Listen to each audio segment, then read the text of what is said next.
Think your work environment is harsh? A demanding boss suffocating KPIs Monday morning meetings that feel like a suspended sentence, great. But before you complain one more word, try rewinding history to a place where work pressure didn't end with a reminder email but with death. Welcome to a world where showing up late doesn't get your pay docked, it gets you labeled a deserter. Where falling asleep on the job isn't handled by HR because your coworkers will take care of it. With sticks. This isn't a movie, it isn't exaggeration, and it's definitely not work-life balance. This is a place where discipline doesn't shape people, it crushes them and calls it strength. 1. Falling asleep on guard duty in the Roman army wasn't a workplace accident. It was a catastrophically bad strategic decision. There was no night manager, no security cameras, and absolutely no try harder next time email. The rule was brutally simple. If you slept, the entire camp could be slaughtered in the dark. And to make sure this lesson really stuck, Rome designed a punishment straight out of a nightmare team-building exercise. Your executioner wasn't a cold officer. It was your own unit. The men who ate with you slept beside you and would die because of you if the enemy slipped inside. They didn't do it out of hatred, they did it out of survival instinct. When punishment is carried out by the people who suffer the consequences, it works better than any training program ever invented. After that performance review, nobody in camp needed coffee to stay awake. In the Roman army, dozing off wasn't a disciplinary violation. It was the fastest way to turn yourself into a lesson for everyone else. 2. Morning roll call is the moment you realize that being late for a good reason has not been invented yet. The sun might rise slowly, but the legion does not. Once the ranks are formed, explanations become meaningless. If you're not there, it's not because you were careless, it's because you no longer belong. The Legion marches on, leaving you alone in hostile territory where Google Maps doesn't exist, and the locals really don't like you. If you're lucky, you survive on your own. If you're not, the commander makes a quick calculation. Anyone who can't keep pace is dead weight, and dead weight doesn't get carried. There's no debrief, no incident report, no. We'll review this later. Just one very clear message. The Legion is a moving machine, and it doesn't slow down because you hit snooze. In Rome, punctuality isn't a virtue. It's the minimum requirement for staying alive. 3. Walking into a Roman camp wasn't just getting inside on time, it was a superstition test capable of dooming thousands of people. The rule was ancient, clear, and deeply irrational. You had to step in with your left foot first. Not for balance, not for ergonomics, but because Romans believed leading with the right foot brought bad luck. The Latin word for left is sinister, and they genuinely believed one wrong step could curse the entire legion. Picture yourself exhausted armor weighing like guilt, your brain focused on bland wheat porridge, and then you realize you stepped in the wrong. Congratulations. In everyone's mind, you've just become a high-level strategic liability. Nobody cares how brave or loyal you are. If the Legion loses tomorrow, history might blame your foot. This is an organization where the fate of an empire can hinge on a single misstep. In the Roman army, superstition isn't folklore, it's policy, and your feet are expected to obey it.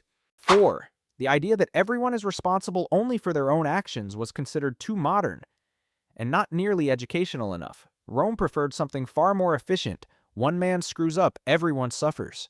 If a soldier in your 8-man tent steals something, talks back, or simply annoys the wrong officer, the punishment doesn't target him. It targets all of you.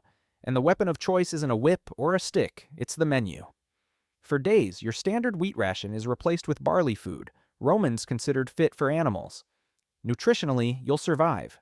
Socially, you're dead. It's public humiliation. The entire camp knows your unit is being treated like livestock. The goal isn't hunger, it's shame, so intense that you start policing threatening and correcting your own teammates before officers have to step in. This is how Rome turned every soldier into an unpaid middle manager. In this army, you're not just responsible for yourself. You're responsible for every idiot who sleeps in your tent. 5. Writing a will in the Roman army wasn't an emotional end-of-life activity. It was part of the pre-battle checklist right next to tying your boots and sharpening your sword. No lawyers, no witnesses, and definitely no, I'll deal with it later. If you didn't want your belongings ending up with a relative you hated, you wrote it down immediately. And since nobody handed out paper for existential reflection, you carved your will directly onto your shield or sword scabbard. One object, two functions blocks spears and divides your estate. Peak Roman design. Every time you raised your shield, you were also rereading the instruction manual for your own death, and that was the point. If you've already sorted out your funeral, you fight with fewer illusions. In Rome, death wasn't a plot twist. It was a default setting, and your will was just the paperwork. The shield didn't just protect you from blades, it made sure your favorite goat didn't end up with your useless cousin. 6. If you thought joining the Roman army was a stable career where you could earn money and build a family, congratulations, you completely misunderstood the job description. For a full 25 years of service, Roman soldiers were legally forbidden to marry. Not because the state hated love, but because Rome didn't want you loving anything more than the formation and the standard. Wives and children create emotional attachments, and the legion didn't appreciate competition for loyalty. Of course, soldiers still fell in love, still lived with women, still had children. But on paper, those children might as well not exist. No citizenship, no inheritance rights, no legal status. Only if you survived all 25 years, a near miracle by itself, would the state finally allow you to officially marry the person who had waited your entire adult life. By then, your children could already be grown, possibly old enough to enlist before being legally recognized. This is a system where marriage is an endgame reward unlocked only after completing the mission called Don't Die. In the Roman army, family wasn't emotional support. It was DLC reserved exclusively for players who made it to the final level. 7. In the Roman army, having a child wasn't joyful news. It was a legal problem scheduled to last 25 years. If you were an active soldier and had a child with the woman you loved, congratulations. Emotionally, you were a father. Legally, not really. That child had no official surname, no inheritance rights, no citizenship, and barely existed on record. Like a file that was never saved. The logic was pure Rome. They didn't want you having anything to return to except the legion. Family creates hesitation, and hesitation gets soldiers killed. Their solution was elegantly brutal. Fight for 25 years, survive, and only then would the state allow you to marry and retroactively legalize your children. Ancient Rome invented retroactive parenting. By the time it happened, your child might already be an adult capable of holding a sword, and only then officially recognized as a citizen. Rome didn't ban fatherhood. They simply delayed acknowledging it until they were sure you wouldn't die halfway through. In the Roman army, paternal love wasn't illegal. It was placed on permanent, pending approval. 8. When you joined the Roman army, you didn't just sign a contract with an oath. You signed it with permanent ink. Every recruit received a state tattoo on the hand, usually the legion's mark, or the letters SPQR, placed where it could never be hidden. This wasn't a souvenir, not body art, and definitely not something to show off online. It was a human anti-theft tag. The idea was simple. You could run, but you couldn't disappear. Anywhere in the Empire, one glance at your hand told people exactly who you belonged to. No documents required, no investigation needed. You were walking on state property. The tattoo wasn't meant to inspire loyalty through pride, but through hopelessness. You could hate the army, hate your commander, hate the Empire, but outside there was nowhere for you to go. Rome made sure of that. In a world without passports, they invented the fastest identification system possible by turning your body into paperwork. In the Roman army, freedom wasn't taken away. It was tattooed onto your skin so you'd never forget it was gone. 9. Some military decisions in Rome were based on maps, intelligence, and hard-earned experience. Others were decided by chickens. Before major battles, sacred chickens were brought out for divination. The rule was scientifically sound by ancient standards. If the chickens ate eagerly, the gods approved attack. If they refused, pecked half-heartedly, or didn't eat at all, the universe was saying, "Don't be stupid." The problem was that not every general enjoyed being commanded by poultry. One famously lost his temper, threw the entire cage into the sea, and declared, "If they won't eat, let them drink." Bold, decisive, and catastrophically wrong. The battle that followed became one of Rome's most humiliating defeats. The lesson was clear: you could underestimate the enemy, on the weather, even your own troops, but never the chickens. In an empire built on military logic, there was still room for decisions based entirely on the mood of a creature with a pea-sized brain. This wasn't superstition for fun. This was superstition with consequences. In the Roman army, wars weren't always lost to bad generals or weak soldiers, but to chickens having a bad breakfast. 10. In ancient Rome, growing a beard wasn't a personal style choice. It was a political mistake. Beards were associated with barbarians, overly talkative philosophers, or both. A proper Roman soldier was expected to shave every single day regardless of weather conditions or the quality of the tools. And those tools were not sharp, not comfortable, and definitely not kind to skin. None of that mattered. What mattered was looking civilized. Officially, it was about discipline and identity. Practically, a beard was something an enemy could grab in close combat. But deeper than that, this was a war of appearance. Rome wanted its soldiers to look nothing like the people they were about to kill. On one side, clean-shaven faces and orderly ranks. On the other, wild hair and beards that conveniently justified conquest. So every morning before battle, you scraped your face with dull metal under questionable hygiene conditions just to prove you weren't a forest savage. In the Roman army, masculinity wasn't measured by facial hair. It was measured by how much pain you could tolerate while shaving and still be ready to kill in the name of order and civilization. 11.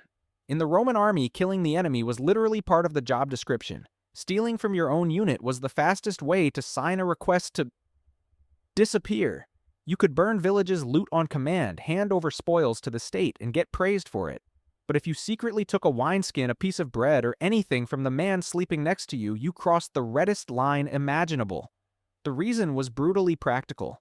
On the battlefield, the people beside you aren't friends or brothers. They're your survival system.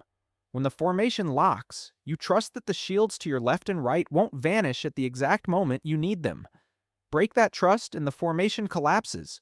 That's why Rome treated internal theft as strategic sabotage, not because of morality, but because of math. No trust equals no formation, and no formation equals mass death. Punishment was fast, final, and very public. Rome didn't teach you be honest. Rome taught everyone else that betraying your own unit cost more than any enemy kill was ever worth. In the Roman army, the enemy outside was a problem. A threat from within was something that had to be removed immediately so the system could keep functioning.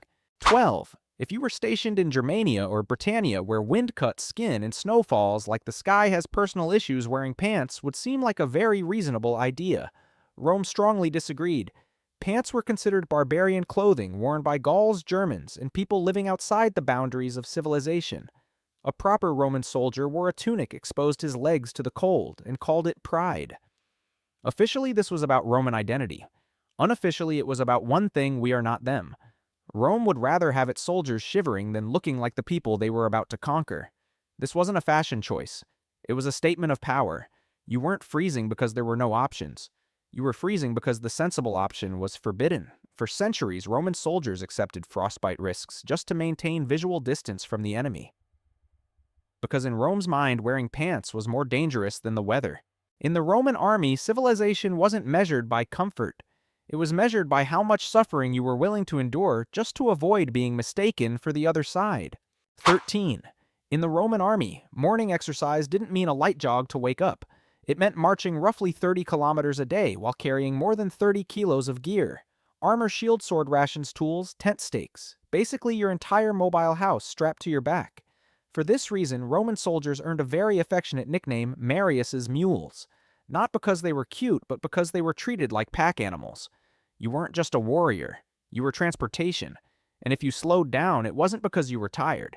It was because you hadn't learned how to endure properly yet. The centurion would help speed up that lesson with his vine staff. The logic was cold and simple. The army that moved faster chose the battlefield, chose the timing, and chose who lived. Every aching step you took was part of a larger strategy. There was no, "I'm a little weak today." No rest days. You marched until your feet blistered, and then you marched some more. In the Roman army, strength didn't come from six-pack abs. It came from turning pain into a default setting and continuing forward as if nothing was wrong. 14. The most dangerous moment in battle wasn't the charge.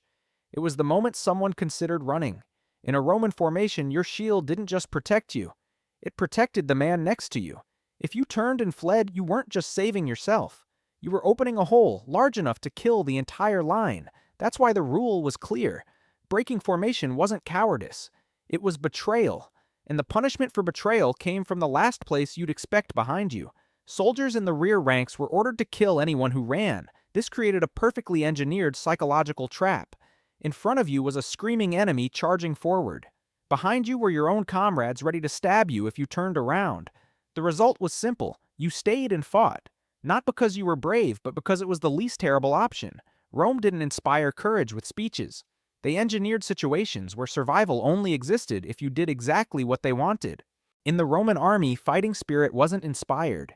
It was forced through formation geometry and very real fear. 15.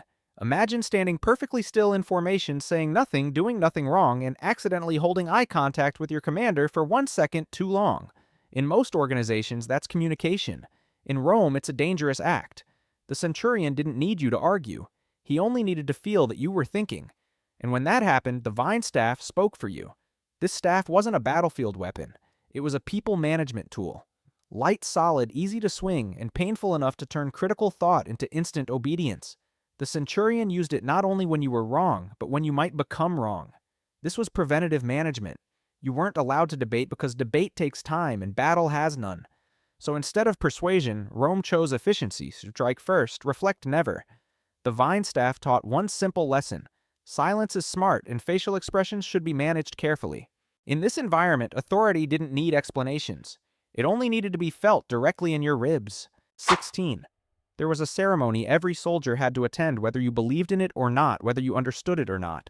You lined up, offered sacrifices, and bowed before the emperor, who was not just the supreme leader, but also a divine presence. No one asked if you truly believed. The only question was whether you performed the ritual correctly. Religion here wasn't about saving souls. It was a loyalty test. Refuse to participate and you weren't labeled spiritually different. You were labeled unreliable, and in an army, unreliable equals dangerous. The system was coldly brilliant. Once the emperor was treated as divine, every order he gave rose above debate. Killing stopped being a personal choice and became a sacred duty. You didn't have to believe sincerely. You just had to act convincingly. The rest was handled by the state, which made sure you never got a second chance to perform it wrong. In this world, faith wasn't private. It was part of military discipline, and disobedience was handled like any other violation, fast, public, and terrifying enough that no one wanted to test it again. 17. There's a moment on the Roman battlefield when every human instinct fires at once. The enemy falls. Gold flashes, and your brain screams, grab it before someone else does. That moment is also the most dangerous part of the day. In the Roman army, as long as the battle wasn't officially over, loot didn't exist. If you bent down to pick up a ring, a nice sword, or anything not yet approved, you did three things at once. You broke formation, created a gap, and proved you valued your pockets more than your comrades' lives. To Rome, that wasn't greed. It was betrayal. A formation is only strong when every shield stays locked. One man bending down for treasure can punch a hole straight through the line. That's why the centurion didn't need to wait for the battle to end. The punishment usually happened immediately, efficiently, and publicly enough for everyone else to remember that gold doesn't run away, but your life absolutely can. Rome didn't ban greed. They just taught you that greed at the wrong time is the stupidest way to die. In this army, priorities were clear: win first, loot later. Reverse that order, and you were removed from the list of survivors. 18. Nighttime in a Roman camp wasn't for relaxing. It was when the smallest mistake could become a death sentence. Darkness, silence, tents at rest. Every moving shadow was treated as a potential threat. So if you returned late from patrol or a midnight bathroom trip, you were stopped and asked exactly one thing: the password. The password changed every day, not for fun, but to make sure that even if the enemy overheard it today, they'd still die tomorrow. And there was no allowance for forgetting. No, I'm exhausted. No, give me a second. If you said it wrong, hesitated, or stayed silent too long, the guard had one duty: stab you on the spot. No follow-up questions, no identity checks, no apologies afterward. Because in the dark, 1 second of hesitation could get the entire camp killed. The system worked with brutal efficiency. Anyone still alive remembered the password very well. Anyone who didn't had no further problems. In the Roman army, there was no forgot password option. You either remembered or you got speared. 19. Some mistakes in the Roman army got you beaten. Some got you killed. And then there was mutiny, the one crime designed so no one else would ever even think about it. When a soldier or group was convicted of rebellion, Rome wasn't interested in handling the individuals quietly. The goal was to create an educational performance for the entire empire. The most common sentence was public crucifixion, placed where the most people would see it. Not because there were no alternatives, but because this one required no explanation. Death didn't come quickly. It came slowly, painfully, and lasted long enough for passers-by to read the message. And the message was simple. Try challenging this order. This wasn't justice. It was fear-based marketing. The state didn't need you to love it. It just needed you scared long enough to behave. Every cross was a billboard for absolute power. You didn't have to look closely. One glance was enough to understand that independent thinking in the Roman army wasn't intellectual curiosity. It was a very dangerous hobby. Here, punishment wasn't meant to end a crime. It was meant to haunt the living. 20. Before you marched, before you held a sword, and even before you thought about strategy, the Roman army wanted to inspect your sandals. The heavy, hobnailed leather footwear that seemed trivial was treated as a strategic asset. So if your sandals were worn out, torn, or missing nails, you weren't gently reminded. You were beaten. The reason sounded exaggerated but was brutally practical. A blister today could become an infection tomorrow, and a soldier who couldn't walk created a hole in the formation. When the formation breaks, someone else dies for you. So broken sandals weren't a personal issue. They were a collective threat. Rome understood that armies don't collapse from big dramatic battles, but from small details ignored. One damaged pair of sandals could slow a march, ruin a plan, and change the outcome of an entire campaign. That's why before the enemy had a chance to kill you, the centurion would handle it indirectly by making sure you never underestimated your feet. In the Roman army, the most important weapon wasn't the sword or the shield. It was the ability to keep walking without making everyone else pay for you. 21. There's a small detail hidden in a Roman soldier's paycheck that feels like a particularly cruel joke you had to pay for your own funeral. Yes, before you were even dead, the bill was already waiting. Every month, a portion of your already meager salary is automatically deducted for the burial fund. No consent, no refunds. No option to say I'm planning on surviving. The logic was brutally cold. If you died, Rome didn't want to waste time or money dealing with your remains. You were a professional soldier, so be professional all the way to the grave. The irony is that the pay was low to begin with, and now you were funding a service you might never use. If you survived all 25 years, congratulations, you paid in advance for something you didn't need. If you didn't survive, at least the state didn't have to worry about burying you properly. This was an organization where benefits weren't designed to care for people, but to minimize costs after people stopped existing. In the Roman army, you didn't just sell your labor. You prepaid for your own disappearance from the records. 22. Writing letters home in the Roman army was a form of emotional therapy. For your commanding officers, you could sit there and write about missing home, being exhausted, or how much you hated this campaign. But before that letter ever reached your family, it made a mandatory stop on an officer's desk. There were no sealed envelopes, no such thing as private mail. Every line you wrote was treated as data. Officers read letters to check morale, look for excessive complaining, and spot early signs of discontent. If you wrote something too honest, too negative, or just a little too real, the letter might never be sent. Or worse, it might earn you a private conversation. This was a system where personal emotions were considered security risks. You were allowed to miss home, but not allowed to let that feeling point your thoughts in the wrong direction. In the Roman army, letters weren't about connecting families. They were a soft surveillance tool wrapped in the language of concern. Privacy wasn't forbidden, it simply didn't exist. 23. There's a very tempting image. People love a lone warrior charging ahead, shouting, cutting down enemies, and becoming a legend. Unfortunately, if you tried that in the Roman army, what you got wasn't fame, it was punishment. Here, individual heroics weren't considered brave. They were considered undisciplined. When you broke formation to do something impressive, you weren't just showing skill. You were opening a very real gap where the enemy could pour in and turn the entire line into a disaster. To Rome, war wasn't a stage for ego. It was geometry. Shields had to lock lines, had to stay straight, and everyone had to remain exactly where they belonged, like teeth in a machine. One standout meant multiple people were suddenly in danger. So if you survived your spontaneous act of heroism, the centurion would make sure you never tried it again. Even through punishment, Rome didn't need inspiring stories. It needed consistent victories. In this system, personal glory was interference and formation was the highest value. If you wanted to be remembered, the best strategy was to stand in the right place and do nothing memorable at all. 24. Night marches were when the Roman army turned into a giant creature that knew how to hold its breath. No talking, no coughing, no whispering, and absolutely no sound that could reveal thousands of men moving through the dark. Silence wasn't politeness. It was survival. In that context, the human body itself became a security risk, because if you accidentally produced a sound at the wrong moment, the consequences weren't funny at all. One small noise could ruin an ambush, expose the army's position, and turn an advantage into a massacre. That's why Rome treated uncontrolled noise as a disciplinary offense. Not because they lacked a sense of humor, but because they understood the cost. The system trained soldiers to control everything, footsteps, breathing, and even the most basic bodily impulses. It sounds extreme, but it worked. In the Roman army, silence was valued as highly as weapons. And if you couldn't control yourself in the dark, the system would make sure you remembered that lesson for a very long time. 25. Here's a very Roman paradox. If you were injured and didn't report it, you were in more trouble than if you were injured in the first place. Hiding a cut, suppressing a fever, or pushing through but you threw the shift wasn't seen as toughness. It was seen as damaging state property. The logic was practical. A small wound today could become an infection tomorrow, and a soldier who couldn't march meant one less combat unit. Your body, therefore, wasn't entirely yours. It was system hardware. The system needed to be functional, properly maintained, and never hide defects. You might think you were being strong. Rome thought you were falsifying a maintenance report. And in any organization, fake reports are serious offenses.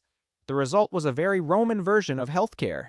Early detection, immediate treatment and punishment if you tried to play hero on your own.